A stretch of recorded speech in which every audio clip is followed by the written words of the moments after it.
Bismillahirrahmanirrahim. Assalamu alaikum. I am Professor Muhammad Tayyib Iqbal, your English teacher. We have completed lesson 15 last year Mustafa Kamal and today we are going to study exercise. पहले हम इसकी text book के question answer को देखते हैं, उसके बाद extensive question answer देखेंगे जी. तो एक्सरसाइज टेक्स्ट बुक के question number 1. What was the attitude of the Turkish government towards the Allies war after World War I? जो तुर्की हुकूमत थी उसका इत्तेहादी अफवाज के साथ जो पहली जंग अजीम थी उसके बाद उन इत्तेहादी अफवाज के साथ क्या रवैया था उनका. Answer: the Turkish government and the फारिशा were eager to collaborate with the allies.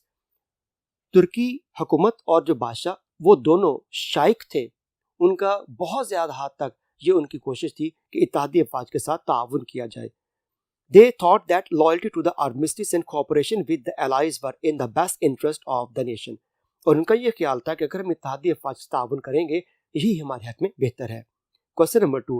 Why was Mustafa Kemal sent to Anatolia? Mustafa Kemal को एनातोलिया क्यों भेजा गया था? Answer: Mustafa Kemal was sent to Anatolia to crush the rebellion movement of Kazım Karabekir, who refused to disband his men and continued resistance against the allies. Mustafa Kemal को काज़िम कराबेकर जो उस वक्त Ankara में मौजूद था उसकी वो रेजिस्टेंस कर रहा था इत्तेहादी अफवाज के खिलाफ. तो मुस्तफा कमाल को इसलिए भेजा कि काज़िम कराबेकर को शिकस्त दो और वहां पे जाके अपनी हुकूमत कायम करो. A strong capable soldier was required, so Mustafa Kemal was chosen to do the job. और ये रेजिस्टेंस को खत्म करने की ताकतवर फौजी की जरूरत थी और वो फौजी मुस्तफा कमाल था. Question 3. What was the reaction of the Turkish patriots in the intention of the allies to partition the Ottoman empire. कि जब इत्तेहादी अफवाज ने सल्तनत उस्मानिया को तकसीम करना शुरू किया तो उस वक्त जो अवामुन नास थे तुर्की के, उनके क्या अज़ाइम थे, वो क्या सोच रहे थे? Answer: not only all the Turkish patriots but also the friends of the allies were infuriated by the idea of partitioning of the Ottoman empire. ना सिर्फ तुर्की के मुहब्ब वतन लोग बल्कि जो इत्तेहादी अफवाज थे उनके दोस्त भी इस चीज पर इंतहाई गम गुस्से का इजहार कर रहे थे कि सल्तनत उस्मानी के इलाकों की तकसीम नहीं करना चाहिए. Turkish patriotism was no long wake and undecided. और तुर्की मुहब्बे वतनी उस वक्त मजीद गैर वाज़ेह ना थी. It was like a flame burning in the hearts of Turkish man and women. और ये वो एक शोला था जो तुर्की मर्द खवातीन के दिलों में जल रहा था. Number 4. Write a note on Mustafa Kemal's activities in Anatolia. Mustafa Kemal Anatolia जाने के बाद उसने क्या काम शुरू किया? Answer: Mustafa Kemal met Ali Fuad, the commander of a small army corps centered on Ankara, and in a secret meeting of the patriots, he sketched out his plan of resistance. Mustafa कमाल Ankara में मौजूद अली फौद को मिला और उन लोगों ने खुफिया तौर पर एक मीटिंग की कि हमें अब एक रेजिस्टेंस करनी चाहिए, मज़ाहमत करनी चाहिए इत्तेहादी अफवाज के खिलाफ. They sent guerrilla bands to attack the advanced Turks. Meanwhile, they decided to build an army of patriots.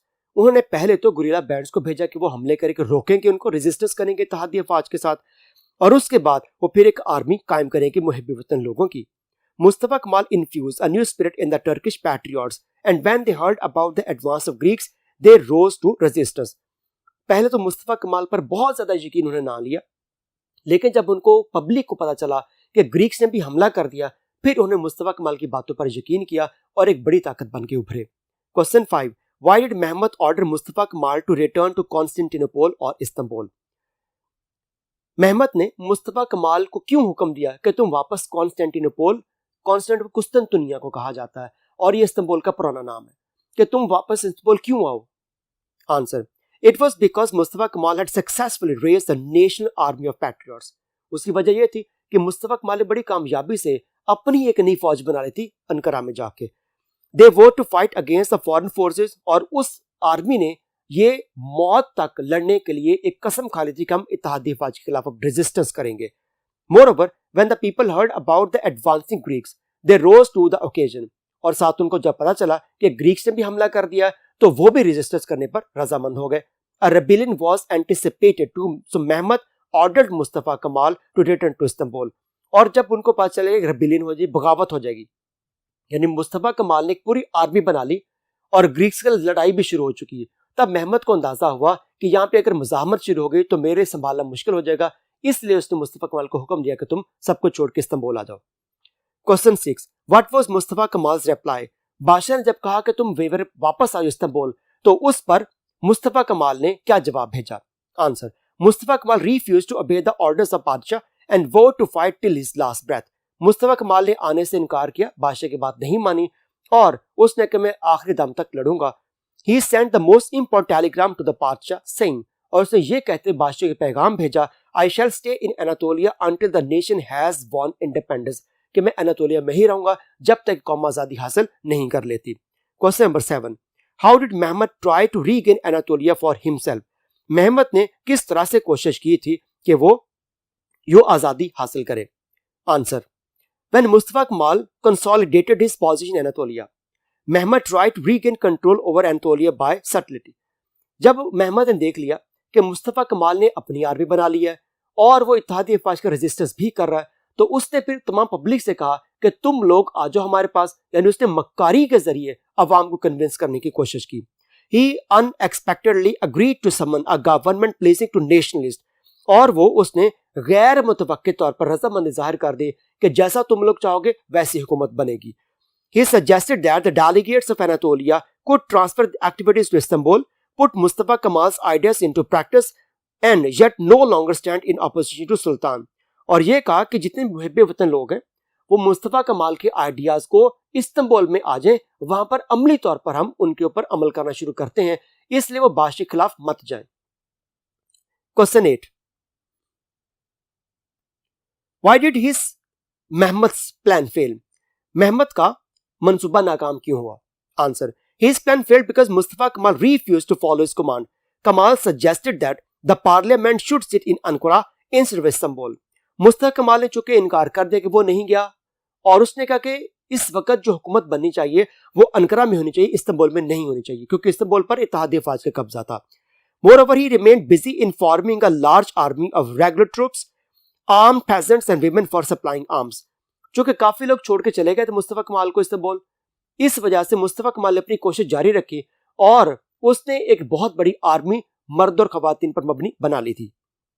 Question 9, what were the terms offered to Turkey by the allies? इत्तेहादी अफवाज ने तुर्की को क्या शराइत पेश की थी? Answer, the terms of peace published by the allies were as under. A small and helpless Ottoman Empire was to be entirely under the supervision of the Allied powers। कि वह छोटा सा जो सल्तनत उस्मानिया थी वो इत्तेहादी अफवाज के कब्जे में रहेगी, यानी इस्तांबुल।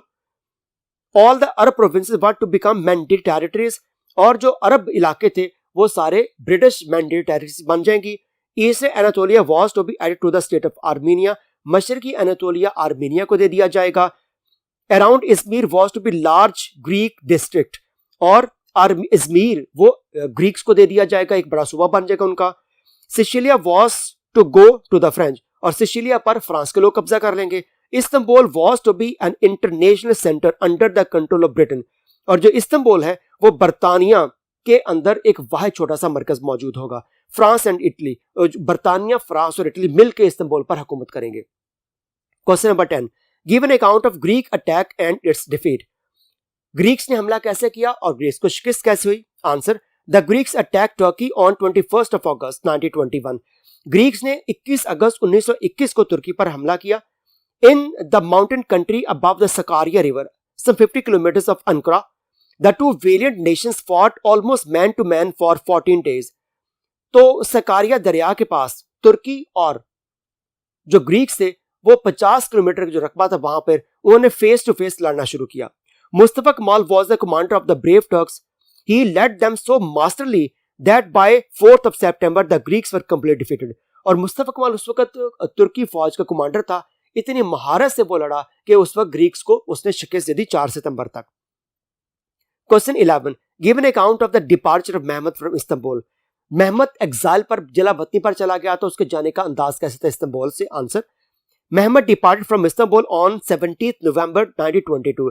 17 नवंबर 1922 को वहां से छोड़ गया था वो। A British motor ambulance drew up at a side door of the palace where he was staying। और पैलेस के महल के दाएं तरफ एक मोटर एम्बुलेंस आकर रुकी।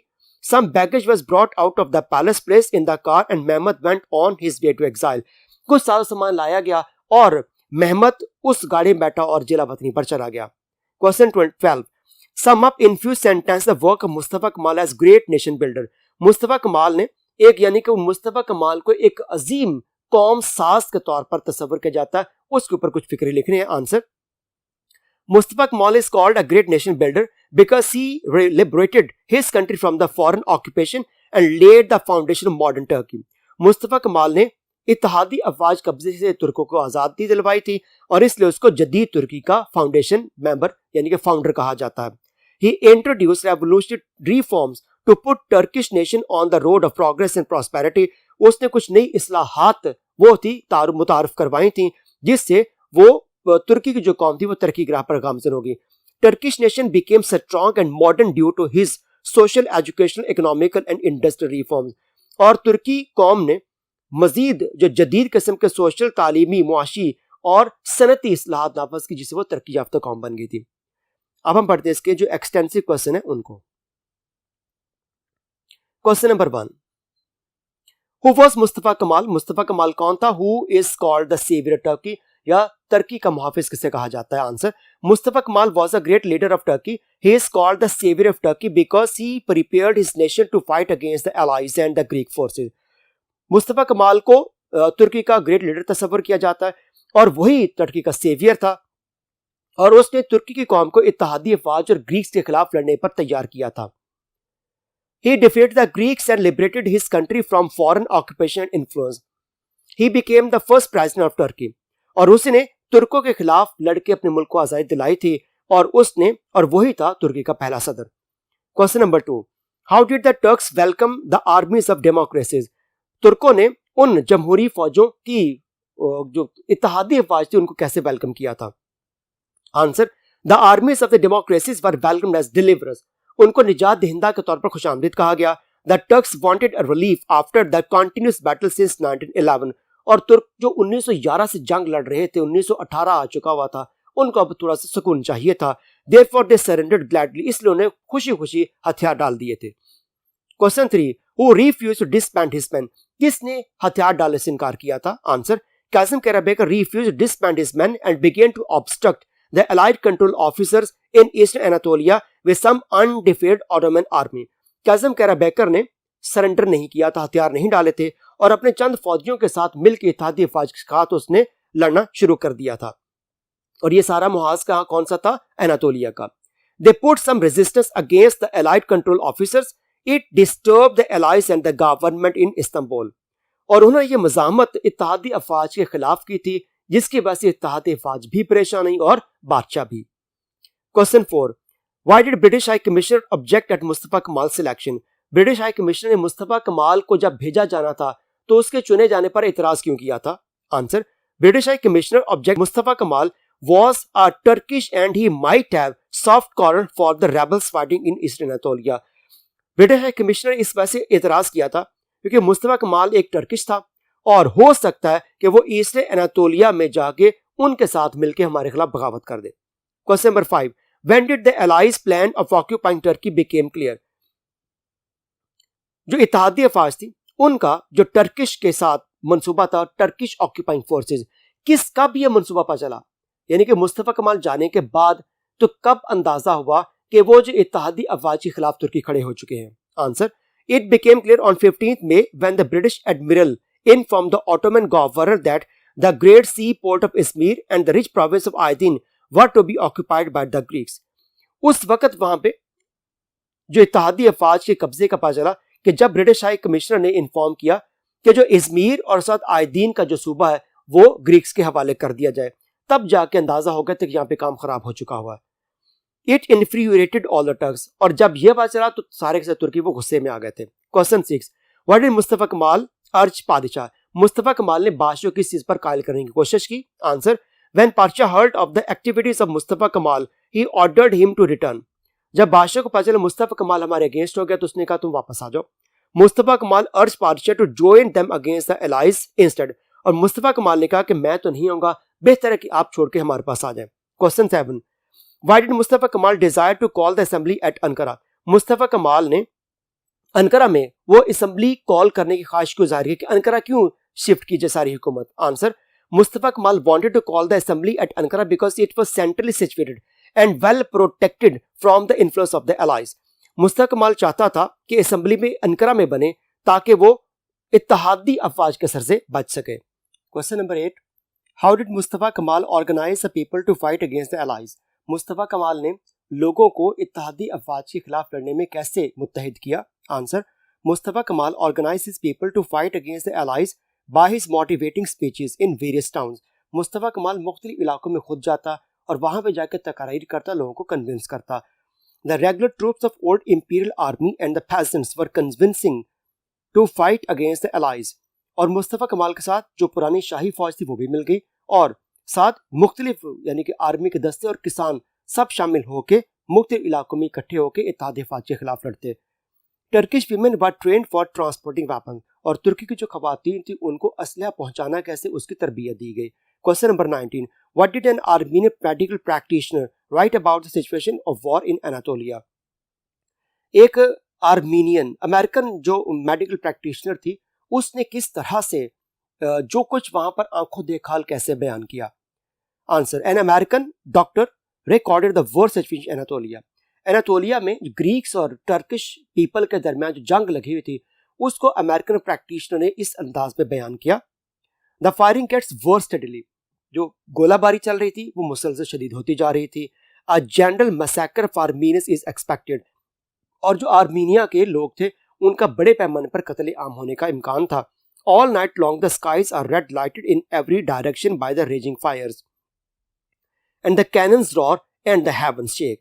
और पूरी रात आसमान तोप के गोलों से सुर्ख रहता है, यानी तोप के गोले छोड़े जाते हैं, इससे आसमान सुर्ख रहता है और गोलियों की बौछार होती है और यूं लग जैसे कि आसमान को हिलाया जा रहा है।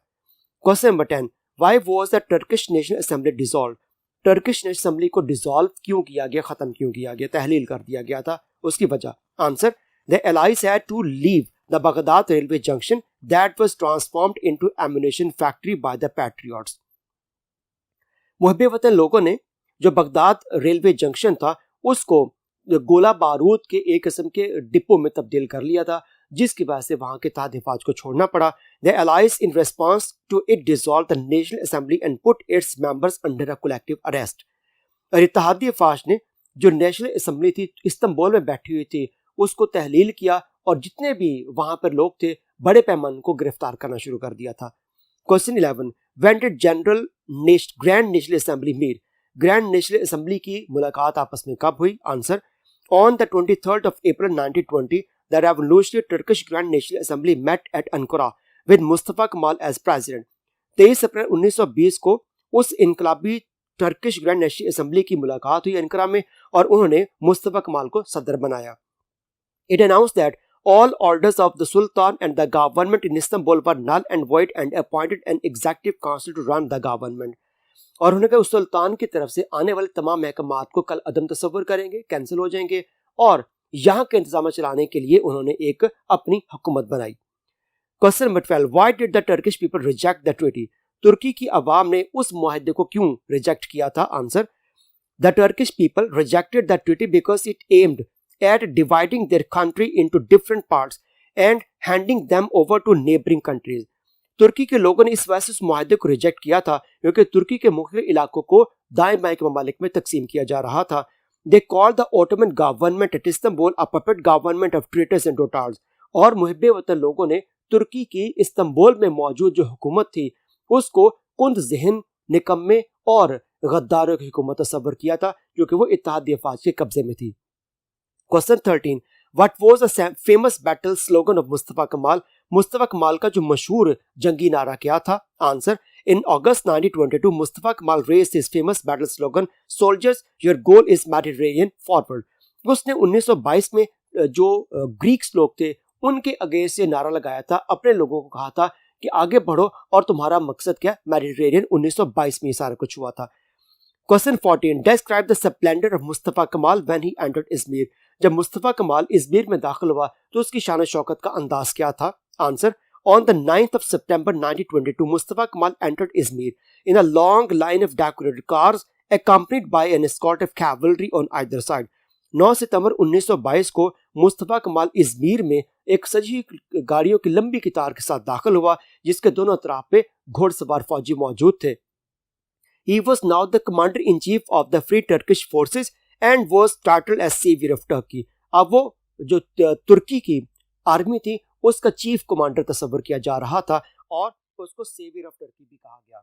उसको अब तुर्की की उसको कमांडर इन चीफ तस्वर किया जा रहा था और अब वो सेवियर ऑफ टर्की यानी तुर्की को बचाने वाला भी बन गया था। 15. Why did मुस्तफा कमाल propose that the Sultanate should be abolished? Mustafa Kemal ने ये क्यों पेश की तजवीज़ कि सल्तनत यानी खिलाफत को ख़त्म कर दिया जाए? Answer, The Grand National Assembly abolished the Sultanate and laid the foundation of Turkish Republic in order to crush the support from Mehmed because he had become a puppet in the hands of the Allies. उसने इस वजह से सुल्तानत यानी खिलाफत का खात्मा किया था क्योंकि जो बादशाह वो कठपुतली बन चुका था, इत्तेहादी अफवाज कब्जे में था, तो उसको किसी भी किस्म की मदद लेने से रोकने के लिए उसने खिलाफत का खात्मा किया था। Question 6. When was the Sultanate abolished? खिलाफत कब खत्म की गई थी? Answer, On 29 October 1923 the Sultanate was wiped out. 29 अक्टूबर 1923 को खिलाफत का खात्मा किया गया। मुस्तफा कमाल became the president and General Ismet Inonu became the prime minister of the Turkish Republic. Mustafa कमाल तुर्की का सदर और जनरल इस्मत इनोनो वो तुर्की का प्राइम मिनिस्टर बन गया था। Question 17. How did Mehmed escape from Istanbul? Mehmed Istanbul से कैसे फरार हुआ? Answer, Mehmed departed from Istanbul on the 17th of November 1922. A British motor ambulance drew up at a side door of a palace where he was staying. 17 नवंबर 1922 को वहां से रवाना हुआ और महल के दाएं तरफ के दरवाजे के पास एक बरतानवी मोटर एम्बुलेंस आकर रुकी जिसमें वो सवार हुआ था। Some baggage was brought out of the palace, placed in the car and Mehmed went on his way to exile. कुछ सामान लाकर उस गाड़ी में रखा गया और इस तरह महमद अपनी जिलाबंदी के सफर पर रवाना हुआ। Number 18. What was Mustafa Kamal's first object after assuming power? ताकत हासिल यानी मुकम्मल ताकत हासिल करने के बाद मुस्तफा कमाल ने पहला काम क्या किया? Answer, On assuming power, Mustafa Kamal's first object was to teach the masses because the state education was very poor in Turkey. पहला काम उसका यही था कि पूरी की पूरी कौम को तालीम देनी है। There were two major problems. तालीम देने के दो बेसिक मसाइल सामने आ रहे थे। One was to teach the masses and the second was to train as many teachers as possible. पहला काम क्या कि बड़ी तादाद में पब्लिक को तालीम देना और दूसरा तालीम देने के लिए असातिज़ा की तरबियत करना। It was a huge task because state education was unknown in Turkey. ये बहुत बड़ा काम था क्योंकि तुर्की के अंदर तालीम ना होने के बराबर थी। Question number 19. Describe the reforms introduced by Mustafa Kamal with reference to the adoption of Roman script. Mustafa Kemal ने जो इस्लाहात नाफज की थी खास तौर पर रोमन स्क्रिप्ट वाले से वो क्या थी? आंसर, मुस्तफा कमाल replace the Turkish script with the Roman script. Mustafa Kemal ने जो रस्मुल खाता तुर्की जुबान लिखने का वो तब्दील किया और उसके जगह पे रोमन स्टाइल लेकर आया था। He showed personal interest in this work and toured the country to teach the new script to the masses because he wanted to educate his people in an easier way. और वो खुद अपने हाथ में चौक पकड़कर पूरे मुल्क का दौरा करता और लोगों को सिखाता कि नया रस्मुल खत कैसे लिखा जाएगा। Number 20. Why was it necessary to simplify language? जुबान को आसान बनाने का मकसद क्या था? सादा क्यों बनाई गई? Answer, The speech of Turkish educated people was a mixture of Turkish, Arabic and Persian words, so it was necessary to simplify it to make it easier. जो लिखने का अंदाज या जुबान थी तुर्की की वो अरबी, फारसी और तुर्की जुबान का मुरक्का था, इसलिए उसको आसान बनाने के लिए उसमें से अरबी और फारसी अल्फाज को निकाल दिया गया था। Moreover, the flowery phrases and the elaborate modes of address were outdated by then. और जुबान में जो बड़े बड़े खिताबात दिए जाते थे वो भी वहां से खत्म कर दिए गए थे। 21. What were the new titles of the Turkish people? तुर्की के लोगों को नया खिताब क्या दिया गया था? Answer, The old titles and nobilities were meaningless in the new culture of modern Turkey, so all the elaborate modes of address and old titles like Pasha were abolished. नए तुर्की में सिर्फ मेहनत मुशक्कत को ही असल चीज तस्वर किया जाता था, इसलिए जो पुराने टाइटल जैसे पाशा ग्लस खत्म कर दिया गया। Every man was called bey and every became bayan. हर मर्द को बे और खातून को बयान कहा जाता था। 22. Why and when did Mustafa कमाल abolish Faiz? What was Faiz? Faiz क्या है और ये खत्म क्यों किया गया? आंसर, मुस्तफा कमाल abolished the national headdress fez in 1925 because it was Greek in origin and had become a part of Turkish life. चूंकि ये फेस ग्रीक ओरिजिन का था इस वजह से उसका खात्मा किया गया और ये तुर्कों की जिंदगी का हिस्सा बन चुका था। मुस्तफा कमाल made the use of hat compulsory after abolition of Faiz. Faiz का खात्मा करने के बाद मुस्तफा कमाल ने हर एक के लिए हैट पहनना लाजमी करार दे दिया था। 23. Describe the reforms introduced by Mustafa कमाल with reference to change in dress. Dress के एतबार से मुस्तफा कमाल ने क्या क्या इस्लाहात नाफज की थी? आंसर, मुस्तफा कमाल was in favour women's freedom. Mustafa कमाल ख़वातीन की आज़ादी के हक में था। ही अबॉलिश्ड वेल, उसने पर्दा करने पर पाबंदी लगा दी थी। He also abolished the nation head dress fez in 1925 and made the use of hat compulsory. और उसे जो कौमी लिबास फैज था वो भी खत्म कर दिया था और उसके ऊपर सिर्फ हेड पहनना लाजमी था। 24. Describe the reforms Mustafa Kemal reference to the position of women. ख़वातीन की सूरत हाल के मुताबिक मुस्तफ़ा कमाल के क्या अज़ाइम थे उसको बयान करना है। आंसर, मुस्तफ़ा कमाल was the champion of women's rights. Mustafa कमाल ख़वातीन के हकूक में बहुत ज़्यादा उसका हामी था। He addressed the people in the manner, our nation has decided to be strong and our absolute need today is the higher education of women। कि हमारी कौम ने फैसला कि उसने ताकतवर बनना है, मजबूत बनना है, उसके लिए फिर ख़वातीन को तालीम हासिल करना पड़ेगी। They shall be instructed in every field of science and receive the same degree as men। उनको साइंस में और मर्दों के शाना बिशाना तालीम दी जाएगी। 25. What were Mustafa Kemal's industrial and economic reforms. Mustafa Kemal की सनती और इक़्तिसादी इस्लाहात क्या थी। आंसर, मुस्तफ़ा कमाल launch great development and construction schemes for the railway.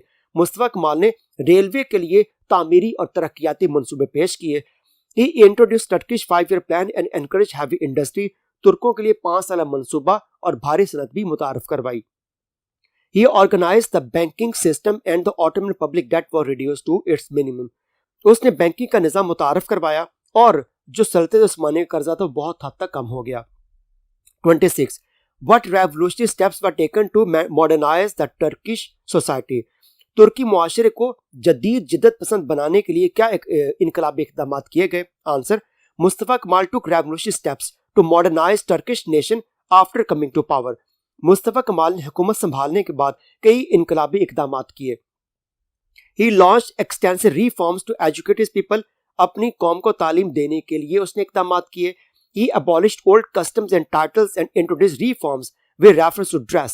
और उसने साबका जितने भी टाइटल्स अलकाबात इनको खत्म किया और ड्रेस एतबार से, लिबास के एतबार से काफी पाबंदियां लगाई। He also made reforms to make women strong by giving them the right to higher education। और ख़वातीन को इस तौर पर कायल किया कि वो ज्यादा बेहतर हायर एजुकेशन, आला तालीम हासिल करें।